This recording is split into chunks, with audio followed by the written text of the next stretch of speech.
So, yung mga bakla, titignan nila yung tatlong kapam sa harap namin. Bet nila. Oo, wala. Ito ka ba?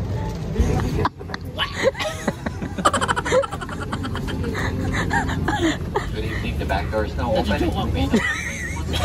Lines moving and habit. Hanggang kung pwede ako, ha?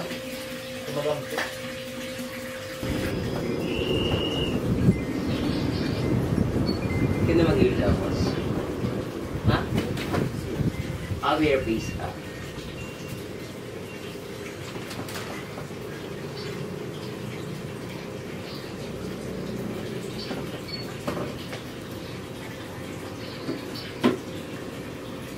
Para matulong yun. Ito pala ang bali. So, ayun mga mama, update lang. Ang tagal na namin sa Siargao, ay sa Palawan. Parang 4 days na ata namin to. Tapos ngayon ako nag-vlog kasi hindi naman talaga namin plano mag-vlog ng mga bakla dito. Ang plano talaga namin is parang mag-enjoy, ganyan. Talaga yun namin purpose mag-vlog. And ngayon lang ako nakapag-intro. Para syempre man, kahit pa paano, meron akong update sa inyo. Ngayon is pupunta kami ng GM ng SM kasi bibili ako ng charger. Kasi yung charger ko sira na siya. Nagloko na siya. Hindi na siya gumagana. Ito siya. Mura lang naman to. Nabili ko lang to sa may Mr. DIY. Saan na yung charger ko na yun? Nabili ko lang sa Mr. DIY. Asan na siya?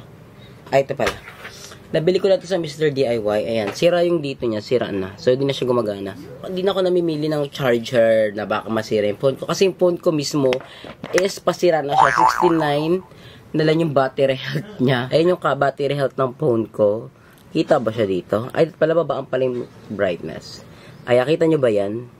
Ayun o, 69% na lang yung battery health niya, nakakaloka. Since magkakabi kami sa may SM, bibili na rin ako ng charger doon. Tapos, bibili din pala ako ng lotion. Lagay tayo ng lipstick. Ito yung binili ko to sa may ECN ko, sa may SM Dasma. Yung bago kami pumalay papunta dito sa may Palawan, bumili kami ni GM. Dapat di ako bibili. Nabudol ako ni GM. Si GM nang bibili. Tapos, napabili na rin ako. Ewan ko ba, nagandahan ako sa shade niya. Ito siya, yung shade niya. Para siyang lip gloss. Tapos, ang ganda ng pagka-red niya. Ayan. Okay siya, di ba? Ay, sila lang nagpapatak. Hindi sila yung parang gari. Ang ganda, ang cute. ECN ko baka naman, bigay, padala niyo naman ako ng mga PR package niya. Ang ganda kasi 349 lang siya. Ang mura. Siguro pricey siya, pero kasi may nakita ko isang product, hindi ko na i-mention kasi baka mabash ako. 399, tapos nakita ko tong 314 ko, ay mas okay pala to. Tapos hindi ko rin siya binili kasi before, yung may-ari ng product na yon, nagkaroon sila ng alitan ng friend ko. Parang nagalit siya sa friend ko. And meron din akong blush on dito. Si Emma is naliligo. Naliligo siya kasi ang tagal, 3 araw na siyang walang ligo. Ito yung naman, ito naman yung gamit kong blush on. Careline. Ang ganda ng blush on na to. Sweet girl lang siya. Ayan yung kanyang shade. Ayan. Pero pag inano mo naman siya sa pisngi mo, para kang parang light lang yung blush on niya. Ang cute. Hindi na ako nagpulbo ngayon kasi ayoko magpulbo. Labas ka na, maliga. Mabilis ka lang ba? Wag na lang ako mag-ilaw. Update ko na lang kayo later mga mama. Once na nasa SM na kami ni Emma. Sasama ata si Madam Ivan kasi may bibilin siya. Si Aye, Andrew, and Limwell. I don't know kung sasama sila. And yung tigyawat ko na kakaloka dahil to sa may tawag nito. Yung nagpamassage kami ni Andrew. Tapos, nagpamassage kami, ang daming oil na nilagay sa katawan ko. Tapos, dapat that time maliligo ako. Kaso, di na ako naligo. Kasi, sobrang pagod yung katawan ko. Yung pagkapunta namin dito sa Palawan, nagpahilot kami. Ang daming oil ang OA. Hindi man lang kayo pinunasan ng hot towel para at least mawala man na yung oil. Hindi. OA talaga. Tapos yun, baka tulog ako na may mga oil-oil sa mukha. Kaya yung pagkagising ko, may ganyan. Ang lala. Sabi ko, ba't ang dami kong tigyawat? Tapos sabi ni kay DK, baka sa oil yan. Kasi di ba nagpamassage kayo? Ako kasi na-realize ko na hindi pala ako, pag nagpapahid ako ng oil sa katawan, lalo na sa face, nagkakaroon ako ng tigyawat. Tapos yun. Sabi ko, dahil nga sa oil. Kaya ngayon, ay siya, nakakabwisit. Makinis yun dito. Hindi naman, grabe, ang OA. I love my lipstick. Kitang lipstick ko. Sweet girl heirloom. Ito yung outfit natin. Ayan lang. Tapos nandito yung mga gamit ko. Ito yung mga skincare ko. Ayan. Ang gulo. Bago pala kami umalis na Emma, papakita ko lang sa inyo yung binili ko sa TikTok shop. Itong waist trainer. Kasi, alam ko hindi naman talaga to nakaka-shape talaga ng katawan. Parang magiging bote ang yung katawan. Para magiging maliit talaga yung bewang. Bumili lang ako neto kasi, may times kasi na pag gusto kong matutulog na ako, parang yung tiyan ko may kabag. Tapos nagsusuot ako ng ganito. Ang ganda niya in all fairness. Ice caramel. Ano ko? White chocolate dito. Meron kayo sir white chocolate?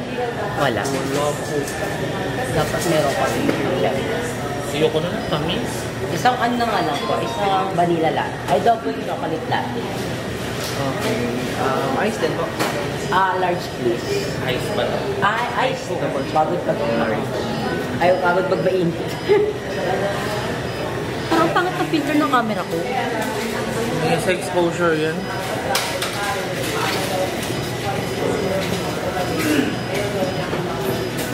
May chika ko sa'yo. 225. Ito pa.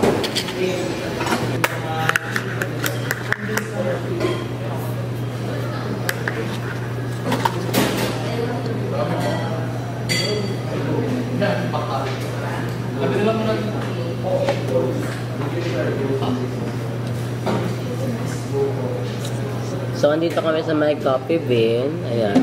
Yung camera ko, hindi ko alam kung bakit ganito yung tsura. Nakakaloka. Hindi naman ganito. Inayos ko kasi kanina to. Kasi may nakita ko sa TikTok kung paano ayusin yung camera para sa maganda yung vlog. Pero parang hindi siya maganda. Kaloka. Ayan. Ito yung coffee bean. Mas mura dito kaysa sa nagbibilan namin ng kape. Paano mas mura? Ay, hindi. Mas okay to. Kasi nakaumoy Ito na. na nabili. Dunkin ha? Nakaumoy na ha? Magkano yung Dunkin ha? 180 ha? Oh. Ito 235 lang. Sarap. Pero masarap pa rin pag Starbucks. Mahal nito 235 no? Kasi Starbucks 205 lang, di ba? 215. Yung Starbucks na yun. Pero ang pangat talaga ng camera ko, nakakainis. Para kung Elia, para kung may sakit. Ang pula ko, paano ba ito aayusin? Update na next cellphone vlog ako kasi yung camera ko ang okay ng exposure. Pag vlog naman, ganito okay naman siya. Yun sa GM, inaayos yung camera ko. Nakakaloka. Dapat pala di ko na inayos yung camera ko. Parang maling desisyon yun sa buhay. GM, bibili din siya ng hikaw, ganito.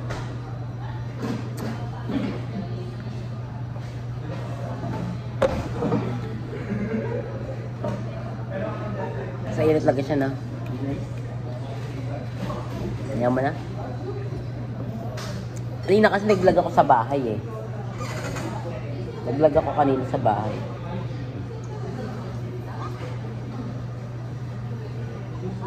O baka sa ilo nandito na. Ginaw ko sila. Napasama.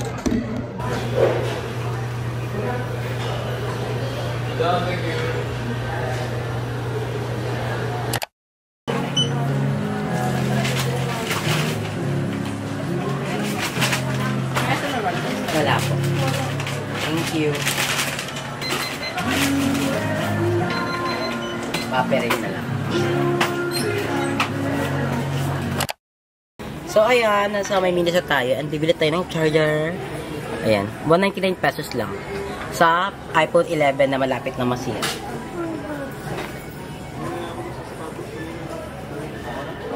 Ito na nga lang. Okay na to. So, buy na tayo. Doon sa payment. Let's go.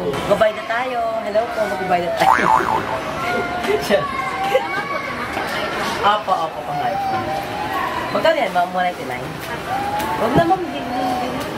Ay, sige, ligin mo din. Para kung narigaring minis. Sabihin na ako yun. Wala po.